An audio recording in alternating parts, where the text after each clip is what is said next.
बेटा बात नहीं करो प्लीज। हमें पता है v is equal to v upon I is equal to R होता है ना। v अपॉन आई क्या होता है ना। अब जो कोई भी स्ट्रेट लाइंस है ना, ये सारी लाइन है, ठीक है, ये रेजिस्टेंस है या उसका उल्टा है रेजिस्टेंस का, ऐसा कुछ होगा। ये लाइन स्ट्रेट लाइंस दे रखी है आपको। इस लाइन की स्लोप कैसे निकालते हैं? स्लोप का मतलब होता है ये जो लाइन है ये एक्स एक्सिस के साथ, मतलब कि ये जो साइड हॉरिजॉन्टल एक्सिस है इसके साथ जो एंगल बना रही है उसका टेंजेंट। अब टेंजेंट कैसे समझोगे?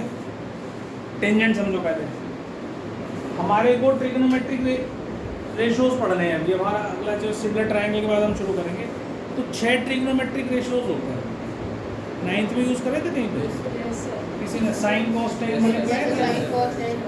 है ना। तो ट्रिग्नोमेट्रिक, एक मिनट बेटा बात नहीं,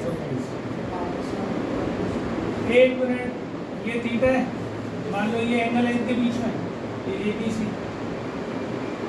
तो हमारे 6 ट्रिग्नोमेट्रिक रेशियोज होते हैं। एक होता है साइन थीटा, एक होता है कॉस थीटा, एक होता है टेन थीटा, और 3 रेशियोज इनके रेसिप्रोकल होते हैं। मतलब 1 अपॉन साइन लिख दूँ तो वो होता है कोसेक थीटा, 1 अपॉन कॉस लिख दूँ तो होता है सेक थीटा, और 10 का रेसिप्रोकल होता है कॉट थीटा। ये 6 ट्रिग्नोमेट्रिक रेशियोज कहलाते हैं। और ये रेशियोज क्यों है? क्योंकि ये जो राइट एंगल ट्रायंगल है उनकी साइड्स के रेशियो के बराबर ये होता है।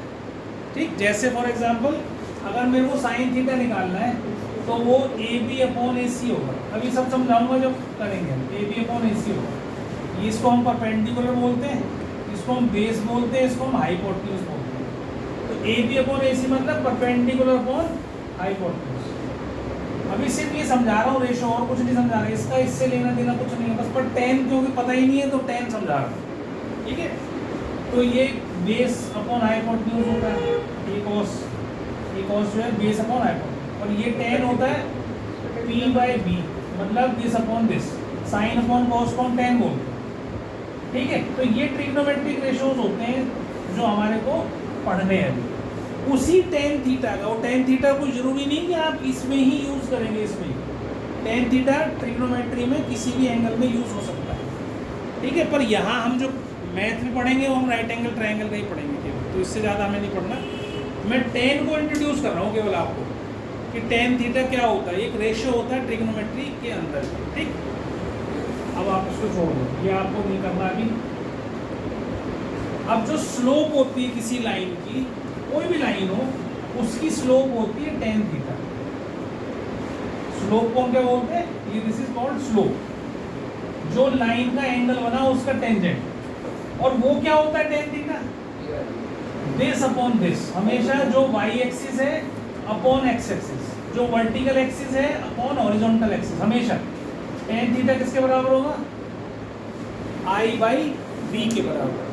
अब इसी ग्राफ को अगर मैं यहाँ I ले लूँ या V ले लूँ और ये लाइन लगा दूँ, तो अब मेरा टेन थीटा क्या होगा? V upon I। बोलो मत, मुझसे क्वेश्चन पूछ ले रहा, मैं केवल बता रहा हूँ, सुनो मत ध्यान से। तो यहाँ टेन थीटा स्लोप कितना हो जाएगा? V upon I। यहाँ अगर I यहाँ है, V यहाँ है, तो ये टेन थीटा क्या हो जाएगा? I upon V। इतनी बात समझ में आ गई सबको? अब इस फॉर्मूले के हिसाब से V अपॉन I तो R के बराबर है, लेकिन ये तो उल्टा है इसका, तो ये किसके बराबर है? 1 अपॉन R। ठीक, समझ में आ गई बात? ये पक्का ना? चलो आगे। अब इसका मतलब ये हो गया, अब टेन थीटा जो होता है ना, जितना बड़ा एंगल होता जाता है उतनी ही उसकी बड़ी वैल्यू होती जाती है। जैसे फॉर एग्जांपल अभी हम पढ़ेंगे, याद भी करेंगे उसे। टेन थीटा की value 0 degree, 30 degree, 45 degree, 60 degree और 90 डिग्री, इन पर हम याद भी करेंगे इसको। तो याद करेंगे तो क्या होती है वैल्यू, अभी तो पता नहीं है, तो मैं बता रहा हूँ कि टेन अगर थीटा की जगह 0 डालूँ तो इसका आंसर क्या आता है? 0। टेन 30 की वैल्यू डालूँ तो ये आ जाता है 1/√3। टेन 45 की वैल्यू डालूँ तो क्या आ जाता है? 1। टेन 60 डाल दूँ तो आ जाता है √3, और टेन 90 डाल दूँ तो इनफाइनाइट, इन्फिनिटी, बहुत बड़ा नंबर।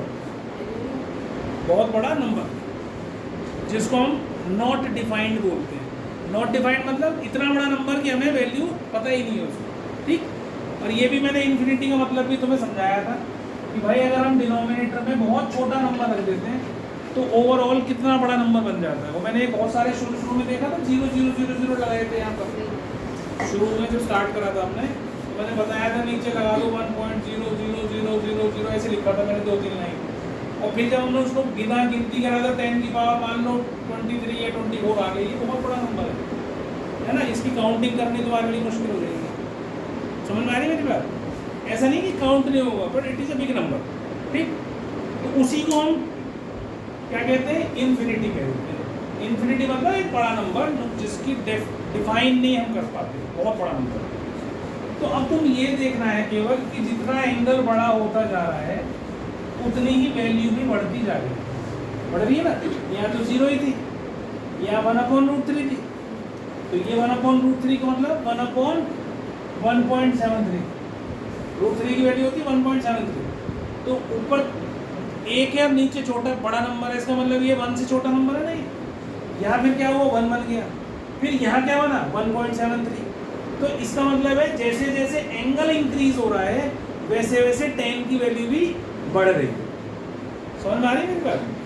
अब आ जाओ इस पे, ये बात समझ में आ गई सबको?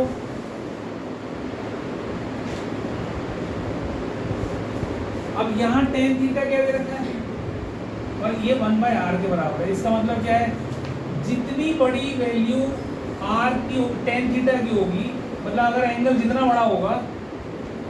बड़ा होगा तो tan थीटा की वैल्यू उतनी बड़ी होगी ना। तो जितना बड़ा होगा r उतना ही छोटा होगा। क्यों? क्योंकि they are inversely proportional to each other. तो ये फ्रैक्शन में नीचे है ना, तो इनवर्सली प्रोपोर्शनल है, मतलब जितना बड़ा tan थीटा उतना ही छोटा r। और tan थीटा किस पे डिपेंड करता है, थीटा के ऊपर। जितना बड़ा angle between horizontal axis and जो भी रजिस्टर दिया है, लाइन दी, जितना बड़ा वो एंगल, अब ये एंगल छोटा है, ये बड़ा है, ये और भी बड़ा है ना। तो अगर ये छोटा है, ये बड़ा है, ये बड़ा है, तो सबसे बड़ा एंगल ये हो गया।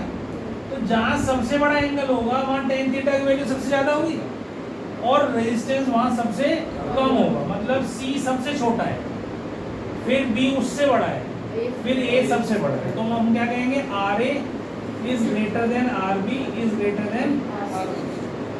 पहले RA सबसे बड़ा, फिर उससे छोटा RB, उससे छोटा RC। अब यहाँ आ जाओ, अगर यहाँ आ जाए वैसे, ठीक है। तो खाली ग्राफ को देख के नहीं खुश होना कि हमें तो आता है, हमें तो आता है।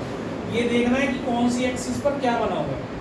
अब यहाँ अगर मैं CBA लिख दूँ, अब यहाँ tan theta is directly proportional to R आ रहा है, मतलब जितना बड़ा एंगल उतना ही बड़ा रेजिस्टेंस।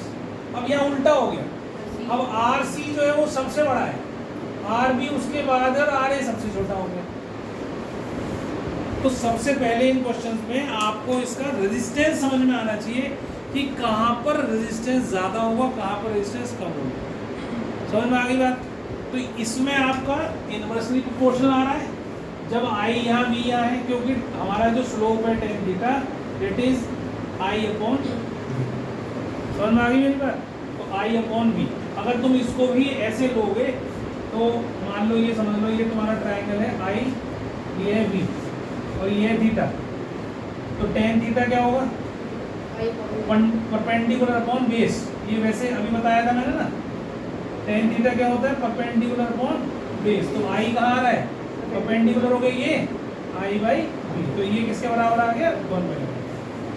समझ में आ गई बात मेरी? ये आएगा जरूर, पक्की बात है।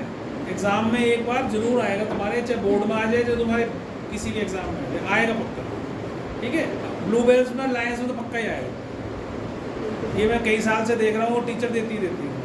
ठीक है, हैं? ये नहीं पता मुझे नंबर का पूछा करो तुम, क्वेश्चन से मतलब रखो। एक नंबर भी है तो दे रहा है तो अपना ही तो है, एक नंबर पढ़ेगा नहीं उसके लिए। समझ में आ गई बात? तो ये दो तरह के तुम्हारे पास ग्राफ्स आएंगे। इन ग्राफ्स में आपको ये देखना है कि भाई I और B कहाँ कहाँ है। अगर V यहाँ है, I यहाँ है, तो tan theta is directly proportional to R। जितना बड़ा एंगल उतना बड़ा रेजिस्टेंस, या उल्टा, जितना बड़ा एंगल उतना छोटा रेजिस्टेंस। अब रेजिस्टेंस से किसको कनेक्ट करेंगे हम? हीट को। कई बार क्वेश्चन में रेजिस्टेंस नहीं पूछते, वो तुम्हें कहेंगे ये 3 रेजिस्टर्स है ए बी सी, बताओ कौन ज़्यादा हीट प्रोड्यूस कर रहा है, which one is producing more heat. तो हमें पता है भाई जिसका रेजिस्टेंस सबसे ज़्यादा होता है वो सबसे ज़्यादा हीट प्रोड्यूस करता है। Resistance is directly proportional to heat, ठीक है, या heat is directly proportional to resistance. तो अब आपका रेजिस्टेंस किसका सबसे ज़्यादा है? इसका सबसे ज़्यादा रेजिस्टेंस। तो this is producing more heat than other 2 resistors. समझ में आ गई बात मेरी?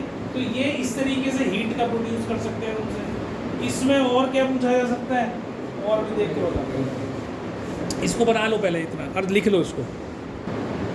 तो हीट वाले में तो आप बता देते हो कि जिसका रेजिस्टेंस ज़्यादा उसकी हीट। अब मान लो ये बी दे रखा है, आई दे रखा है, ये ए है, ये बी। अब वो आपसे पूछेगा इनमें से कौन सा रेजिस्टेंस पैरेलल कॉम्बिनेशन को रिप्रेजेंट कर रहा है, कौन सा सीरीज को कर रहा है। ए जो है वो पैरेलल इक्विवेलेंट रेजिस्टेंस उसका है, एक सीरीज का है पैरेलल का, ये एक ऐसी बी है। कौन सा वाला पैरेलल को रिप्रेजेंट कर रहा है, कौन सा वाला सीरीज को रिप्रेजेंट कर रहा है। अब पहले इस पे क्या डिसाइड करोगे, किसका रेजिस्टेंस ज़्यादा है। तो सीरीज में क्या होता है, रेजिस्टेंस बढ़ जाता है, तो और उसमें पैरेलल में क्या होता है, कम हो जाता है। तो अब पहले ही देखो कि कौन से वाले का रेजिस्टेंस ज़्यादा है। तो मैंने बताया भी tan थीटा जो है वो V/I के बराबर होता है, जो कि R के डायरेक्टली प्रोपोर्शनल है, क्योंकि V आए I है। तो इसका मतलब जिसका एंगल ज़्यादा उसका रेजिस्टेंस भी ज़्यादा। तो ये किसको रिप्रेजेंट करेगा, सीरीज को करेगा। ये किसको करेगा, पैरेलल। इस तरह का क्वेश्चन आ जाता है। पर सब कनेक्टेड किससे है, रेजिस्टेंस से कनेक्टेड है। जिसको रेजिस्टेंस पता चल गया कि किसका रेजिस्टेंस ज़्यादा है किसका रेजिस्टेंस कम, फिर वो उससे रिलेटेड कोई भी चीज़ आ जाओ सबको आंसर कर सकते हैं। समझ में आ गई बात मेरी? तो सीरीज का बता दिया, पैरेलल का बता दिया, और इसका हीटिंग इफेक्ट का बता दिया। ये 3 तरह के क्वेश्चंस आपके ऐसे बन जाते हैं, वो आप कर लेना। इफ बोथ द वायर्स, ये एक वायर है, एक ये वायर को रिप्रेजेंट कर रहा है, both the wires are of same material and are of same length, ठीक है, इनमें से कौन सा वायर ज़्यादा मोटा है, थिक है, विच वन इज थिकर।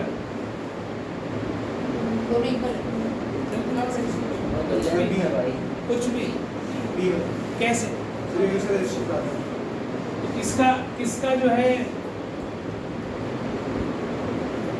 ये भूल गए कि जो जिसका एरिया ऑफ क्रॉस सेक्शन ज़्यादा होता है उसका रेजिस्टेंस कम होता है, मोटे वायर का रेजिस्टेंस कम होता है।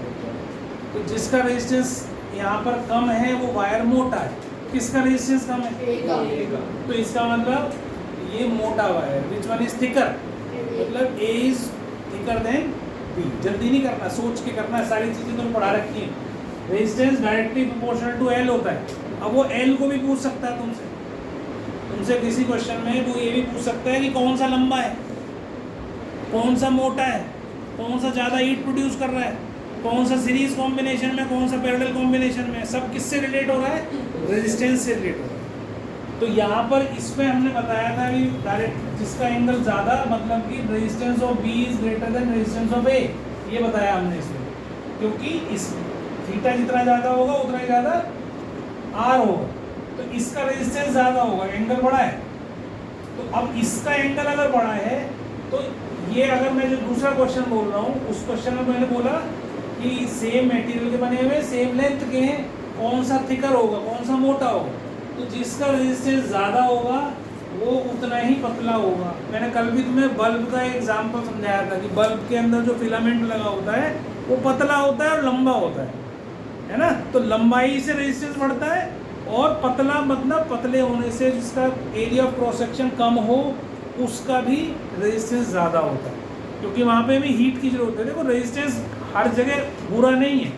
तुमसे क्वेश्चन ये भी पूछा जा सकता है कि कहाँ पर हमारे लिए बेनिफिशियल है रेजिस्टेंस, तो कहाँ बेनिफिशियल है हमारे लिए रेजिस्टेंस, बल्ब में हो गया, और बल्ब तो ऑब्सलीट हो गए। अब कहाँ जरूरत है, जितने भी हीटिंग डिवाइस हैं जहाँ हीटिंग हो रही है, जो प्रेस कर रहे हो, आयरनिंग कर रहे हो, उसके अंदर हीट प्रोड्यूस करते हो, घर में गीज़र यूज़ करते हो, घर में अवन यूज़ करते हो, घर में जो भी आप यूज़ कर रहे हैं जिससे गर्म कर रहे हो चीज़, हीटर है कोई भी, सब कुछ वो आपके लिए अच्छा है। वहाँ रेजिस्टेंस हमें ज़्यादा चाहिए, बना रखा है हमने, रेजिस्टेंस ज़्यादा कर रखा है वहाँ ताकि ज़्यादा हीट प्रोड्यूस करें, क्योंकि वी रिक्वायर हीट। और जहाँ हमें ज़रूरत नहीं है वो कौन से हैं? बाकी जितने भी अप्लायंसेस हैं, फैन हो गया, ट्यूबलाइट हो गया, एसी हो गया, फ्रिज हो गया, इनमें सब में हमें क्या नहीं चाहिए? हीट नहीं चाहिए हमें रेजिस्टेंस कम चाहिए। यहाँ पर क्यों चाहिए कम? कि भैया हीट ज़्यादा प्रोड्यूस हो गई तो पंखा चल जाएगा, है ना। तार जो होती है वो हमारे घर में वायरिंग हो रही है, उसमें भी रेजिस्टेंस हमें कम चाहिए। अगर कम ज़्यादा हो जाएगी तो वो जल जाएगा। इसीलिए मैंने बताया था कि इसके अंदर वायर जो होती है वो कॉपर की होती है, जो कि आयरन के बाद बेस्ट कंडक्टर है इलेक्ट्रिसिटी का। तो ज़्यादा उसमें ज़्यादा रेजिस्टेंस नहीं होता है कॉपर के अंदर, इसीलिए वो ज़्यादा दिन चलती है। हमने डिस्कस करा था थोड़ा क्लास के अंदर, मैंने पंखे के बारे में बताया था, है ना। अब पंखे जो आ रहे हैं वो क्या बताया था, भाई कॉपर है लेकिन हल्की कॉपर है और थोड़ा मटेरियल जल जाते हैं। अगर यही चीज़ लोहे की बना दूँ, आयरन की वायरिंग कर दूँ तो बहुत रोज जल जाएगा, क्योंकि हीटिंग प्रोड्यूस ज़्यादा होगी उसके अंदर। समझ में आ गया? तो ये दिमाग के अंदर बैठा के रखो सब चीज़ें। किस तरीके से क्वेश्चन को घुमा के वो आपसे पूछेंगे, ये भी पूछ सकते हैं इनमें से कौन सा कॉपर वायर का है, कौन सा आयरन का वायर है। अब तुम्हारी बुद्धि में ये बात है ही नहीं, घुसी ही नहीं, तुमने घुसाई ही नहीं, तो फिर तुम्हें तो फंसना ही फंसना है। अब तुम्हें फिर क्या सोचना है, कौन सा कॉपर वायर, कौन सा आयरन वायर? भैया जिसका रेजिस्टेंस कम है वो कॉपर है, और जिसमें, क्योंकि resistance directly proportional to heat होता है, तो किसमें हीट प्रोड्यूस ज़्यादा होगी? आयरन में ज़्यादा होगी, तो उसका मतलब रेजिस्टेंस उसका ज़्यादा होगा, है ना। तो वायर इस तरीके से कुछ भी पूछ सकते हैं उससे रिलेटेड, जो तुमने इलेक्ट्रिसिटी के चैप्टर पढ़ा, वो तुम्हारे दिमाग में कंसेप्ट क्लियर होने चाहिए। They can ask you anything, जो तुमसे पूछा है उनसे पूछा जा सकता है तुम्हें फंसाने के लिए। डायरेक्ट क्वेश्चन कभी नहीं आते आजकल, क्योंकि तुम्हारा कोर्स छोटा कर दिया, अब आपको घुमा फिरा के क्वेश्चन पूछते हैं। अब डायरेक्ट नहीं है क्वेश्चन, भाई इसके डेफिनेशन समझा दो, इसको ये कर दो, कुछ नहीं। वो तो बहुत थोड़े से आते हैं, बस जितने देते हैं कि बच्चा पास होने वाले के लिए पास हो जाए बच्चे। जिनके अच्छे नंबर आते हैं उनको कंसेप्ट समझ में आने चाहिए। कंसेप्ट समझ में आएंगे तो आप किसी भी चीज़ का आंसर कर सकते हो, कुछ भी पूछ लो आप, ठीक है। अगर कंसेप्ट नहीं आते फिर मुश्किल, फिर फंसा देंगे वो तुम्हें कहीं ना कहीं ले जाकर। अब इसने आपको सब कुछ दे रखा है इसके अंदर, कितने वोल्ट की बैटरी लगा रखी है, कितना एम्पियर करंट इसके अंदर सर्किट के अंदर जा रहा है, ठीक है। और ये रेजिस्टेंस आपको जोड़े हुए हैं उसने, आपसे कहा R1 निकालना है, ठीक। तो पहला काम जो आपको करना है वो क्या करना है, इस पूरे सर्किट में कितना रेजिस्टेंस है वो निकालना है। किससे निकालना है? V से और I से। R कितना होता है? V बाई, तो V कितना है? 30, और ये कितना है? तो कितना हो गया? 15 ओम इसका टोटल रेजिस्टेंस हो गया। अब जो भी निकालोगे टोटल रेजिस्टेंस 15 हो गया। अब जब ऐसे कनेक्टेड होते हैं ना सारे, तो ये तो हमें दिख रहा है कि तीनों पैरेलल में ही है, क्योंकि तीनों में अलग अलग करंट ही जाने वाला है। तो पहले इनको ही सॉल्व करना चाहिए, इतने पार्ट को सॉल्व करना चाहिए। तो पहले इन्हें सॉल्व करो, तो हम कैसे करेंगे? 1/r dash 1/5 plus 1/10 plus 1/r1। ये बात समझ में आती है? तो ये कितना हो जाएगा? इसका एलसीएम लो, 10r1 मतलब ये कितना हो गया? 5 2 × 10, 10 + 1, और ये कितना हो गया? गलत कर सबके साथ R1 तो आएगा जाएगा। कितना हो गया? 2r1 प्लस r1 प्लस 10, तो ये आ गया 3r1 प्लस 10 अपॉन 10r1। ये कितना आ गया? 1/r डैश, और r डैश कितना आ गया? इसका उल्टा 10 + 3r1, ऐसे आ जाएगा ना। ये r डैश हो गया। इस बॉक्स में जितना भी कुछ आ रहा है, ये इसका रेजिस्टेंस इतना है। लिखना मत, कोई भी बच्चा लिखेगा नहीं, लिखेगा तो कुछ समझ में नहीं आएगा, फिर मेरे समझ कैसे। r डैश हो गया 10r1 अपॉन 10 + 3r1। अब ये जिसमें करंट घुसा था I, उसको हमने सॉल्व कर लिया, इतना रेजिस्टेंस है इसका, और इससे करंट निकला I, तो इसमें भी I है, इसमें भी I है, और इसके अंदर जो घुसा था वो भी I था। इसका मतलब ये तीनों किसमें हो गए? सीरीज में। अब ये ऐसे बन गई, एक ही आ गया, एक ही आ गया, एक ही आ गया। ये तो हो गया r डैश जो हमने निकाला है, ये हो गया हमारा 6, और ये हो गया हमारा 6, और टोटल जो रेजिस्टेंस है वो कितना हो गया? तो आपको क्या करना है? 6 + 6 + this = 15। तो आप देखो क्या बनेगा? टोटल रेजिस्टेंस 15 और 6 प्लस आर डैश कितना है 10r1 plus 10 plus 3r1 plus 6। अब ये 6 प्लस 6 12 इधर आके 3 हो जाएगा। 10r1 upon 10 plus 3r1 cross multiply करेंगे तो 9r1 is equal to 10r1। तो r1 कितना आ गया बेटा 34। This is your answer, r1 निकालना था। तो भाई बात ऐसे क्वेश्चन भी एग्जाम में आते हैं।